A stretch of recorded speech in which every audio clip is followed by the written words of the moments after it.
And as the Clefable got closer, he noticed red in its eye, and it was really a Gengar all along. Oh, God. Wow, that's probably the worst campfire story I've ever heard. Yeah, thanks for wasting our night with that ridiculous story. Yeah, what the hell? I know it's not Halloween yet, but that didn't stop Lowe's from bringing out the skeleton DJ in the middle of August, so here I am, creating my sacrificial lambs for the Bloodmoon. Bloodmoon forms aren't really a group in Pokemon because there's really just one form, and it's unique to an Ursaluna that has lived for like 100 million years or something, but there are a few more moon-based Pokemon out there, so naturally, I have to wonder, what would more Bloodmoon forms look like? Well, I gathered 3 Pokemon to be made one with the moon, so let the ceremonies commence. So, first Pokemon we're doing is a bit of an obvious choice. I'm sure you saw this one coming. It's Lunatone. I'm not doing Solrock though, I'm sorry. I'm just gonna be straight up with that. Okay, so there isn't much direction we can take Lunatone in for this form other than potentially just doing a full moon-ish design. Blood moons are typically full moons, or they just straight up always are full moons. I can't quite remember, but basically that means no waning crescent moon creature today. We're going full moon. Solrock already has the full spherical body, and I don't want Lunatone to look kind of the same as that, even though I'm pretty sure that would be the direction Game Freak would take in this concept. Just seems like one of those decisions they would make. I still want my Lunatone to be round, but instead of its body just becoming ball, I want it to kind of have this growth emerging from the inner part of its crescent form, and to me, it feels like the right way to approach a Blood Moon design, especially when you look at Ursaluna and the fact that it has this ancient sludge attached to its body. I'm sure there is lore attached to that, but I never got to the parent side quest in Tilmask. I'm so sorry, but I did complete my Paldea deck, so I'm like somewhat of a good boy. This design is actually going pretty well, but I did notice after drawing everything in, the proportions looked just a tad weird, so I just flipped it upside down and it actually fixed it completely, so that's lucky. Phew. Now I need to insert its beak, which it currently doesn't have. I like to imagine that Blood Moon forms probably gather their power over a large period of time, hence the gradually building but dramatic transformation. So for Lunatone, I want to make it appear as though this isn't just some form change that can be reversed. It needs to feel more powerful, but also cemented with that power. So triple beaks it is. We're giving it 3 of them. I thought it was going to be a lot harder than it actually was to draw them, mostly because the perspective of the other beaks, but I managed just fine. Either I'm not a bad artist or I'm getting insanely lucky with this sketch and just not missing the mark. The grown artist in me wants to accept my skill, but the imposter syndrome got hands. Color-wise, I wasn't really keen to shift it from the original Lunatone, so I kept it all the same, but added some Blood Moon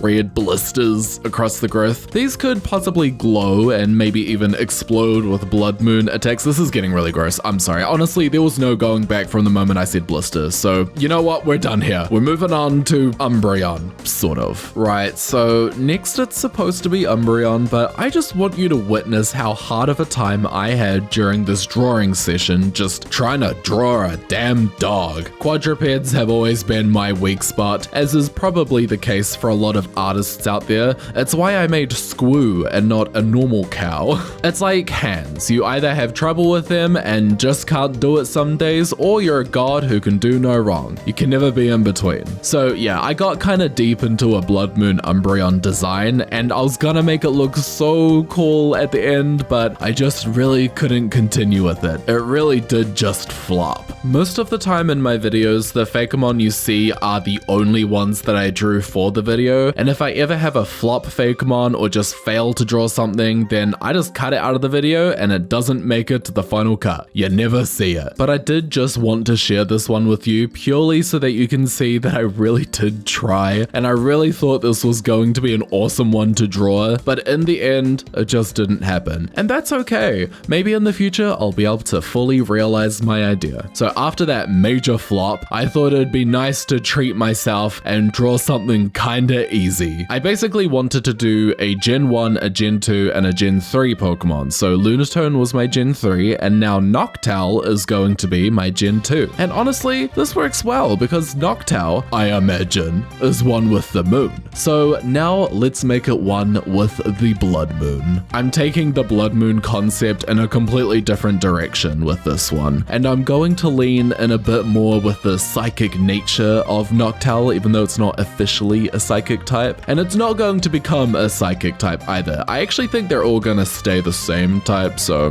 yeah. But I do have a very fun ability idea, so I need my design to reflect that. And don't you worry, I will share the abilities with you at the end of the video with all of the others and the final artwork as per usual. I spent some time just getting the basic Noctowl shape down so I could then modify it from a solid base sketch. During that base sketching, I did block in some cool details with the wings. It would be nice to sort of give Noctowl some kind of Bloodmoon armor. Lunatone has the sort of body horror parasitic growth effect, and Noctowl is going to instead have a more artificially presenting response to it, where it looks less bodily and more human-made. I think that'd be kind of cool. The hardest part with drawing Noctowl, and any bird Pokemon really, are the claws. I'm trying to get better at drawing bird claws because I have a really bad habit of just making them two-dimensional and zero depth. It's a problem I have. The headpiece was the most fun to design. I went through a couple of concepts, including this one with the sun, moon, and star. Eventually, I settled on an offset crescent moon with a supernova structure floating on the side. It's kind of giving terrestrialization crown. The eyes weren't terribly difficult to draw in, although they do look a bit strange when they're just line art, and it's hard to tell if you spaced things correctly, like the rings of the eyes and stuff, but you know, it will look fine, I promise. The final details to add were its body markings, which I think are meant to represent feathers in a very oversimplified, stylized way, so, you know, they look cool. Once the sketching was done, it was time to splash in some color. We've got our regular Noctowl colors with some Bloodmoon red on the armor, and also a lighter red for the headpiece and star. These will also have colored line art in the final artwork. I was kind of considering having one eye adjusted to the dark and the other adjusted to the light, but you can see, like, this looks strange, and also didn't really suit the idea I had in mind for its lore, so I think we'll just keep that idea with Ursaluna. Okay, time to start our final Bloodmoon form, one that I am very excited to draw. It's Clefable. Clefable is literally a citizen of Mother Moon. She arrived at the speed of light on a meteor that took out all of the Kabutops and Omastar and even Aerodactyl, and then she founded Mount Moon. Wow, what a queen.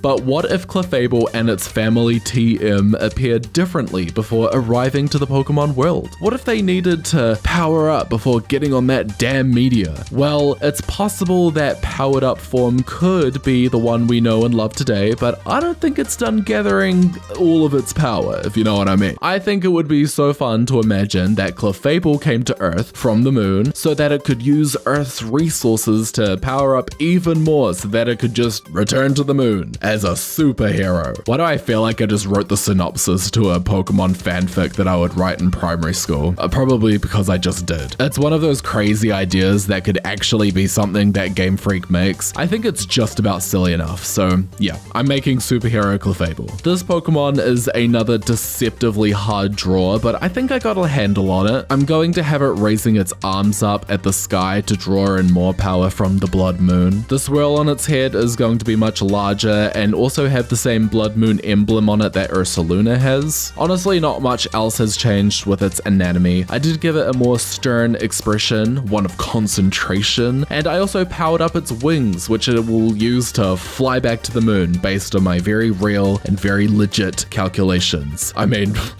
it's rocket science. That didn't land. I have a few accent colors to add to its base color, namely some purple gloves and also a secondary wing color since there are 2 layers of, I want to say feathers, but I think it's actually just flesh. Horrifying, but the truth nonetheless. In my sketch, I rendered the Bloodmoon emblem to look like a pearl, but I actually fixed it and made it look just like Ursaluna's in my final artwork. Speaking of, I think I've been yapping for long enough. I'm sure you want to see how all of these Pokemon have turned out and what changed now that they are all in their Bloodmoon forms. So let's take a look. First off, we have Bloodmoon Lunatone. This Pokemon is a rock psychic type with the new ability 3 Beaks. With this ability, Lunatone hits 3 times with every move, but each move in succession will lose accuracy by 25%. So the first hit is normal, the second hit is 75% accurate, accurate, and then the third move is 56% accurate. Still pretty good deal, to be honest. Next, we have Bloodmoon Noctowl, a normal flying type with the brand new ability Brain Box. With this ability, Noctowl's psychic type moves will do double the amount of damage that they normally do. It's basically free stab, but even better. And finally, it is Bloodmoon Clefable, a fairy type, sometimes. So,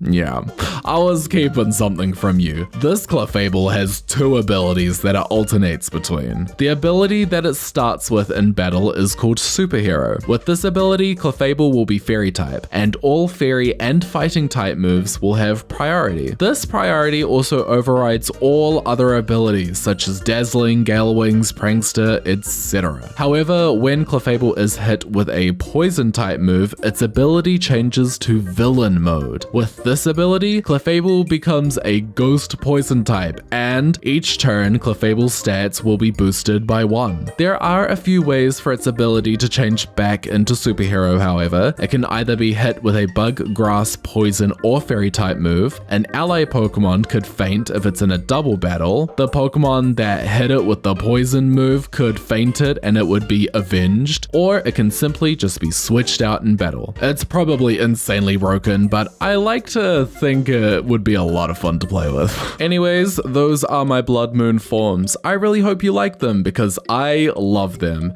This was actually one of the more fun videos for me to make for like this whole year, so I really hope you enjoyed it as well. Also, thank you to Cluckington for the suggestion. If you guys have any more ideas that you want to see be made into videos, then feel free to leave them in the comments or on my socials. I love hearing all your suggestions and I love making them come to life. Do not forget to subscribe to my channel. I upload new videos every single Friday or Saturday if you live on Mirage Island, just like me. And now, to reveal my true form, Bloodmoon Kaifer.